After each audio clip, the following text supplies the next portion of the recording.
আসসালামু আলাইকুম বন্ধুগণ। কেমন আছেন সবাই? আশা করি সবাই ভালো আছেন আল্লাহর রহমতে। আমিও আলহামদুলিল্লাহ সুম্মা আলহামদুলিল্লাহ আল্লাহর রহমতে ভালো আছি। মানুষকে আল্লাহ তাআলা সৃষ্টি করেছেন। কাউকে একটু বেশি বুদ্ধি দিয়েছেন, কাউকে বেশি জোর দিয়েছেন, বা কাউকে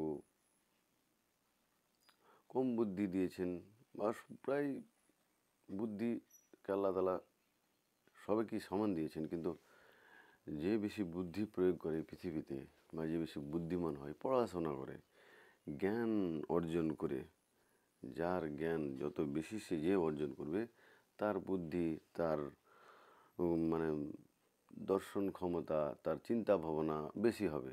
আর যে পড়াশোনা করবে না, চিন্তা ভাবনা করবে না, আর ইসলামকে জানবে না, তার দায়িত্ব সে বুঝবে না, তাকে আল্লাহ তাআলা কী জন্য পাঠিয়েছেন এই পৃথিবীতে, তাহলে সে বুঝতে পারবে না যে তার দায়িত্বটা কতটুকু এই পৃথিবীতে।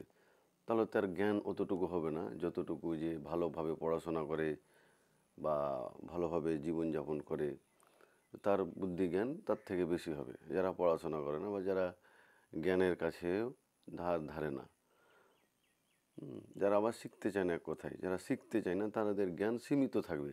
আর যারা শিখে, যারা বুঝে, যারা পড়াশোনা করে, তাদের জ্ঞান একটু বেশিই হবে। তো আমি বলতে চাইছিলাম যে আল্লাহ তাআলা আমাদের সবাইকে জ্ঞান দান করেছেন, বুদ্ধি দিয়েছেন, যেগুলো প্রাণীদের দেননি। তো প্রাণীদের দেখবেন আপনারা যে কোনো বিষয় নিয়ে একটু ঝামেলা বাঁধলে একে অপরে ঝগড়া করে, এমনকি তারা ঝগড়া করে একে অপরকে মেরেই ফেলে দেয়। এটা প্রাণীদের বৈশিষ্ট্য, জীবজন্তুদের বৈশিষ্ট্য, যে কোনো বিষয়ে তাদের মধ্যে অমিল হলে তারা একে অপরকে হত্যা করে দেয়। তো তাদেরকে আল্লাহ তাআলা ওইভাবে সৃষ্টি করেছেন, তাদের গুনাহ খাতা ওইভাবে আল্লাহ তাআলা লিখবেন না। তো তাদেরকে আল্লাহ বিনা হিসাবে জান্নাত বা বাগিচার মধ্যে রাখবেন। তো আমাদের কথা আল্লাহ তাআলা বলেছেন, কিন্তু আমাদের সেটার ব্যাপারে নয়। আমাদের সেই জীবজন্তুর মতো নয়। আমাদের যদি কেউ আমরা হত্যা করি, মারি, গালি দিই, তাহলে আপনার আল্লাহ তাআলা হিসাব অবশ্যই নেবেন সেই কিয়ামতের মাঠে। তো সেটা কোনো বিষয় হতে পারে, বা যে কোনো কারোর মধ্যে হতে পারে। সময় পড়োশিদের মধ্যে হতে পারে, একে অপরের বন্ধুদের মধ্যে হতে পারে, ভাই বোনের মধ্যে হতে পারে, ভাই ভাইয়ের মধ্যে হতে পারে, বাবা ছেলের মধ্যে হতে পারে অনেক সম্পর্কের মধ্যে অনেক কিছু হয়ে যায়। কিন্তু আমার বক্তব্য হচ্ছে যে আল্লাহ তাআলা আমাদের কি এই জন্য এই জীবজন্তুদের মতো সৃষ্টি করেছেন যে আমরা জীবজন্তুদের মতো লড়াশোনা করে একে অপরকে মারবো, একে অপরকে বেইজ্জত করব?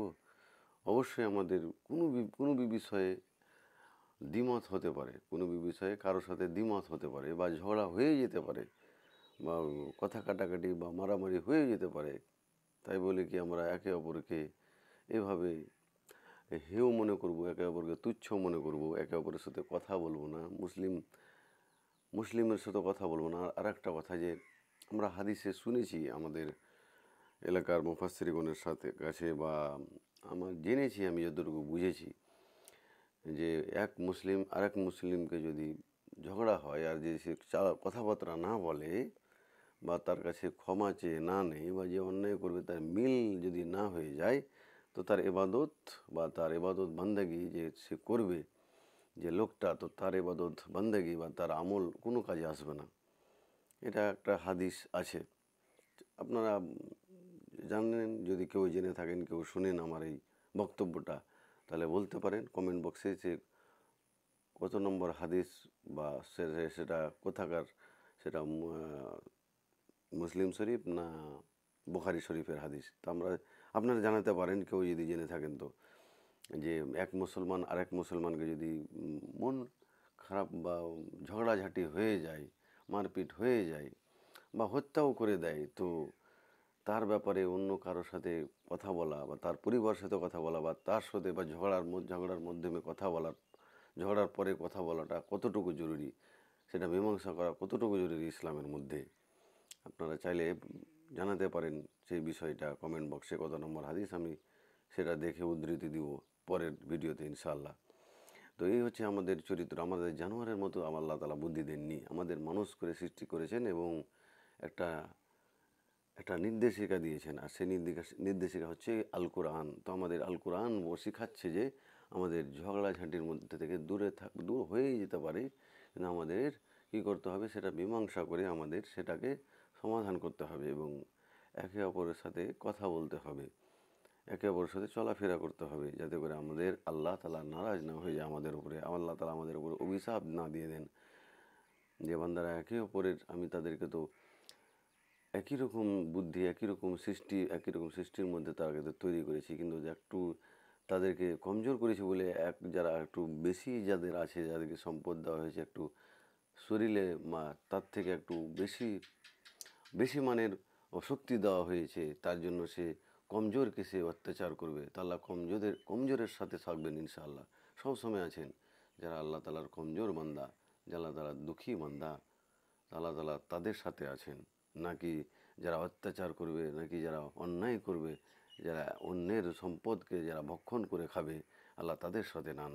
আল্লাহ যারা মজলুম, আল্লাহ মজলুম ফকির, আল্লাহ তাআলা তাদের সাথে আছেন। তো অবশ্যই আমাদের এই অন্যায়গুলো যদি আমাদের মধ্যে হয়ে থাকে একে অপরের মধ্যে, তো আমরা একে অপরকে ক্ষমা করব এবং একে অপর ক্ষমা করে আমরা চলাফেরা করব, যেভাবে আমরা সুখের দিনগুলোতে আমরা ভাইয়ের মধ্যে বা একে অপরের মধ্যে, পড়োশির মধ্যে বা বাবা ছেলের মধ্যে চলাফেরা যেভাবে করি, আমরা সেই ভেদাভেদগুলোকে ভুলবো আর একে অপরকে সম্পর্কটা আমরা ভালোভাবে বজায় রাখবো, যাতে করে সেই কিয়ামতের মাঠে আল্লাহ আমাদের বলতে না পারেন যে আমরা এইভাবে সম্পর্ককে ছিন্ন করেছি, এভাবে সম্পর্কটাকে নষ্ট করে রেখেছি, আর আমরা সম্পর্কটা নষ্ট করে এই পৃথিবী থেকে চলে গেছি। আমরা সেই দিকে সেই রকম বান্দা যাতে না হয়ে পড়ি, আমরা সেদিকে খেয়াল রাখবো ইনশাআল্লাহ। তো চলেন সবাই আল্লাহর নামে শপথ করে বলি, আজ থেকে যত কাউকে আমরা গালি দিয়েছি বা যত কারোর সাথে সম্পর্ক নষ্ট করেছি নিজের মধ্যে বা পড়োশির মধ্যে বা সমাজের মধ্যে, তো আমরা সেগুলো সমস্যার সমাধান করব আর একে অপরের সাথে ভাইয়ের মতন, সেটা পড়োশি হিন্দু হতে পারে, আপনার পড়োশি হিন্দু খ্রিস্টানও হতে পারে, আপনার পড়োশিকে আপনি দেখবেন আর পড়োশির সাথে ভালোভাবে ব্যবহার করবেন।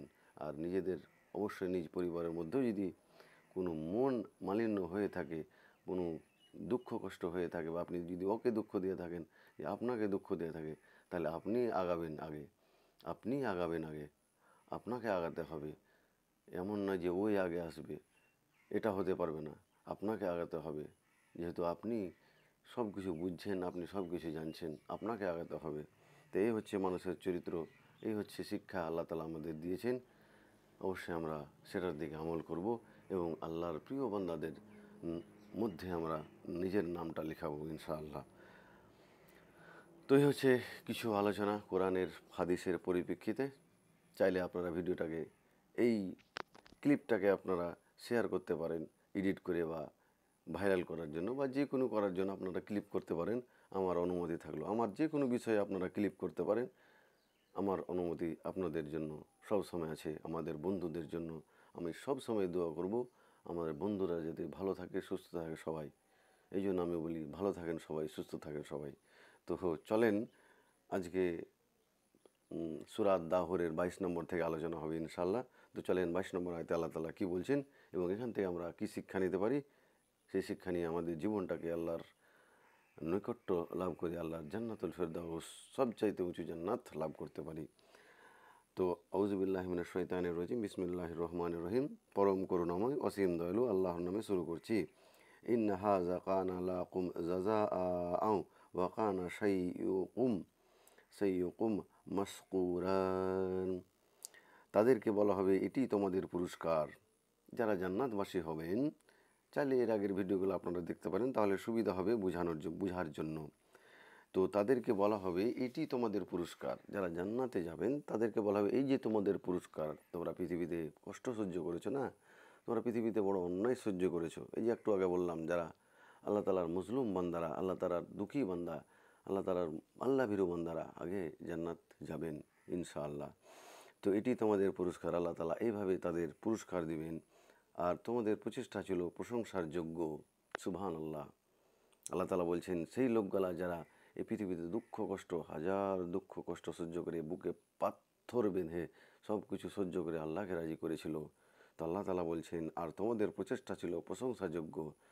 আল্লাহ বলছেন, তোমাদের যে চেষ্টা করেছো, তোমরা যে চেষ্টা করে তোমাদের ইমানটাকে এই পৃথিবীতে টিকিয়ে রেখেছিলে, এই পৃথিবীকে আমাকে রাজি করার জন্য তোমরা হাজার কষ্ট সহ্য করেছিলে, তাহলে আল্লাহ তাআলা বলছেন সেই তোমাদের প্রচেষ্টা, সেই তোমাদের সেই তোমাদের চেষ্টাগুলো, সেই তোমাদের আমলগুলো একবারে প্রশংসার যোগ্য ছিল। একবারে কি বলা যাবে সেটাকে, very good, very nice, absolutely fine, যাকে ইংলিশে বলা হয়।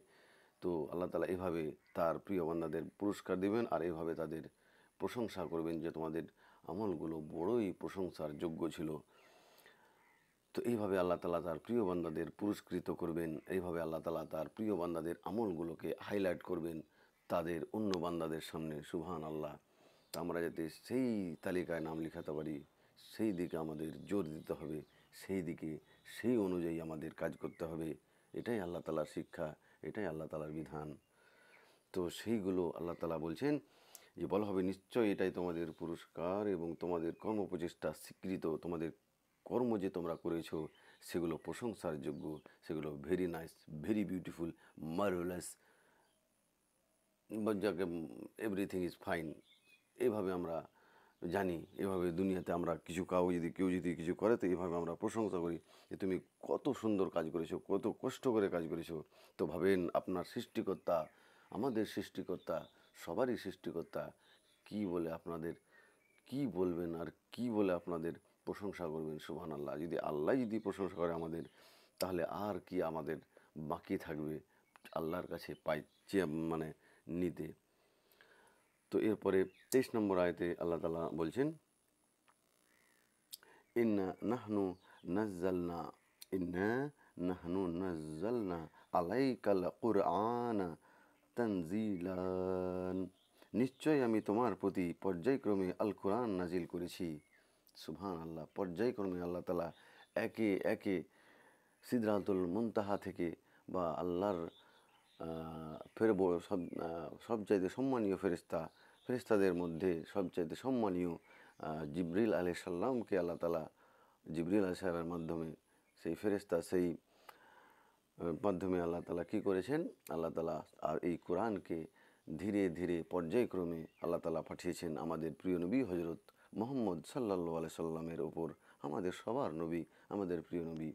তার উপর আল্লাহ তাআলা এই কোরআনকে একে একে একে এক আয়াত, কোনো সময় এক আয়াত, কোনো সময় দুই আয়াত, কোনো সময় একটা সূরা, এইভাবে আল্লাহ তাআলা সিরিয়াল অনুযায়ী, আল্লাহ তাআলা এক ধারাবাহিক অনুযায়ী আল্লাহ তাআলা কোরআন আমাদের এই পৃথিবীতে দিয়েছেন আমাদের প্রিয় নবী হজরত মুহাম্মদ সাল্লাল্লাহু আলাইহি সাল্লামের মারফত।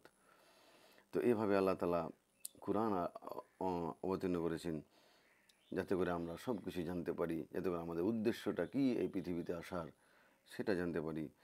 তাফসীরগণ কি বোঝায়, অর্থাৎ একই দফায় অবতীর্ণ করার পরিবর্তে প্রয়োজন ও চাহিদা অনুযায়ী বিভিন্ন সময় অবতীর্ণ করেছি।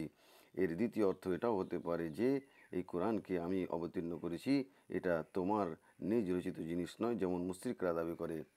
সুবহানাল্লাহ। আল্লাহ তাআলার এটা যেভাবে মুশরিকরা দাবি করেছিল সে সময়, যেটা কবির গল্প বা নিজের অনুযায়ী তৈরি, তো আল্লাহ তাআলা সেখানে কথাটাকে খণ্ডন করেছেন। যুগে যুগে যখন দরকার পড়েছে তখন আল্লাহ তাআলা এই কোরআনের আয়াতকে, কোরআনের সূরাকে নাজিল করেছেন আমাদের নবী, প্রিয় নবী হযরত মুহাম্মদ সাল্লাল্লাহু আলাইহি সাল্লামের ওপর। এবং আমরা সেটাকে কি করেছি, সেটাকে একটা কোরআনের আকার দিয়েছেন। যেভাবে আমরা জানতে পারি ইতিহাসকারের কাছ থেকে যে সেটাকে হযরত আবু বকর রাদিয়াল্লাহু তাআলা আনহু সেটাকে কি করেছেন, একটা কিতাবের আকার দিয়েছিলেন। তো আল্লাহ তাআলার যেভাবে আপনার কোরআন আল্লাহ তাআলা দিয়েছেন সেটা পর্যায়ক্রমে এসছে, একে একে এসছে যখন যেটা প্রয়োজন পড়েছে। আর এটাও হতে পারে যে সেটা মুশরিকরা, যারা বেঈমান লোক, যারা কাফের লোক, তারা দাবি করত যে এটা কারো, যেটা আমাদের নবীর রচিত বা আমাদের নবীর কথা বা আমাদের নবীর লেখা, তো এটা ভুল ভাঙার জন্য আল্লাহ তাআলা হতে পারে যে সেটাকে কি করেছেন, একে একে বা সেটাকে পর্যায়ক্রমে নাজিল করেছেন। এভাবে তাফসীরগণ তাফসীর করেছেন। আপনারা চাইলে আরও অনেক তাফসীর, আরও অনেক অ্যাপস আছে বা আরও অনেক কিতাব আছে, সেগুলোতে দেখতে পারেন। আর ভুল হলে আপনারা অবশ্যই কমেন্ট বক্সে জানাবেন, আমি শুধরে নেব ইনশাআল্লাহ। তো 24 নম্বর আয়াতে আল্লাহ তাআলা কি বলছেন, ফাসবির লে হুকমে রাব্বিকা ওয়ালা তুতি মিনহুম আসিমান আও কাফুরান। অতএব তোমাদের রবের হুকুমের জন্য ধৈর্য ধারণ করো। অতএব বলছেন আল্লাহ যে অতএব তোমার রবের হুকুমের জন্য ধৈর্য ধারণ করো এবং তাদের মধ্যে থেকে কোনো পাপিষ্ঠ বা অস্বীকারীর অনুগত্য করো না। সুতরাং ধৈর্যের সাথে তোমার প্রতিপালকের ফয়সালার প্রতীক্ষা করো। আল্লাহ তালা এখানে ধৈর্য ধরতে বলছেন। ধৈর্যটা একটা বড় মহান জিনিস। আপনাকে প্রত্যেকটা বিষয়ে পৃথিবীতে ধৈর্য ধারণ করতে হবে। আপনি যদি ধৈর্য হারা হয়ে যান তো আপনার এই পৃথিবীতে এই যুগে টিকা আপনার জন্য মুশকিল হয়ে যাবে। বিশেষ করে যারা ইমানদার ব্যক্তিগণ, যারা ইমানকে নিয়ে বাঁচতে চান, তারা আপনাদেরকে অবশ্যই ধৈর্য ধরতে হবে। আপনাদের প্রত্যেকটা বিষয়ে আপনার প্রত্যেকটা কাজে আপনাকে বাধা আসবে, তো আপনাকে সেই সময় আপনাকে ধৈর্য ধারণ করতে হবে। এটাই আল্লাহ তালা আমাদের বলছেন এই আয়াতের মধ্যে, যে প্রত্যেকটা বিষয়ে আমাদের ধৈর্য ধারণ করতে হবে আর অপেক্ষা করতে হবে ফয়সালার দিন, সেই কিয়ামতের দিনের, যাতে করে আমরা সেই ধৈর্যের পুরস্কার পাই। আল্লাহ তালা সেখানে এটাই বোঝাতে চেয়েছেন যে আমাদের ধৈর্য ধারণ করে অপেক্ষা করতে হবে ফয়সালার দিনের। আর সেই ফয়সালার দিন কখন? সেই কিয়ামতের মাঠে। সেখানে আল্লাহ তালা ছাড়া একটা কেউ বলার সাহস কেউ পাবে না, আল্লাহ তার অনুমতি ছাড়া। এবং তাদের মধ্যে যে পাপিষ্ঠ অথবা অবিশ্বাসী, তার অনুগত্য করো না। যারা পাপিষ্ঠ হবে, যারা অন্যায়ভাবে যারা জুলুম করবে, তাদের অনুগত্য, বা যারা ইসলামের তরিকায় চলবে না, বা যারা ইসলামের বহির্ভূত যারা ব্যক্তি, তাদেরকে আল্লাহ তালা রোল মডেল বানাতে বা তাদেরকে আল্লাহ ফলো করতে নিষেধ করছেন। আমরা কাকে ফলো করছি? আমরা কাকে ফলো করছি? কতগুলো হিরোকে, এই পৃথিবীর হিরোকে। তারা কিসের হিরো? তারা কতটুকু দিয়েছে ইসলামকে? তারা এই পৃথিবীর জন্য ভাবে, তারা এই পৃথিবীর সম্মানের জন্য ভাবে। আপনি তাদেরকে হিরো ভাবছেন? আমাদের আসল হিরো কে? আমাদের আসল হিরো কাকে মানতে হবে? আমাদের আসল হিরো হচ্ছেন আমাদের প্রিয় নবী হজরত মুহাম্মদ সাল্লাল্লাহু আলাইহি সাল্লাম। তার চরিত্র ফলো করেন, তাকে রোল মডেল বানান, তাকে তার চরিত্র অনুযায়ী আপনার জীবনটা তৈরি করুন। দেখেন আপনি সত্যিকারের আল্লাহর হিরো হয়ে থাকবেন। সত্যিকারের একদিন কিয়ামতের মাঠে আল্লাহ আপনাকে হিরো বানাবেন। এটাই আল্লাহর বিধান, এটাই আল্লাহর নিয়ম। এরপর তাফসিরগণ কি বলছেন দেখা যাক, অর্থাৎ তার ফয়সালার অপেক্ষা করো। তিনি তোমার সাহায্যে কিছু দেরি করলে জানবে তাতে তার কোনো হিকমত আছে। অবশ্যই আল্লাহর কাছে ধৈর্য ধারণ করতে হবে। সেটা যদি আপনি কোনো কিছু দোয়া করেন, কোনো কিছু আল্লাহর কাছে চান, তো আপনি অপেক্ষা করুন যতক্ষণ না আল্লাহর ফয়সালা আসবে, যতক্ষণ না আল্লাহর তরফ থেকে কোনো কিছু আপনার জন্য আসবে। আপনাকে ধৈর্য ধারণ করতে হবে। কাজেই ধৈর্য ও উদ্যমের প্রয়োজন আছে। অর্থাৎ যদি এরা তোমাকে আল্লাহর নাজিলকৃত নির্দেশনাবলী থেকে বাধা দান করে, তবে তাদের কথা না মেনে তাবলীগ ও দাওয়াতের কাজ অব্যাহতভাবে চালিয়ে যাও।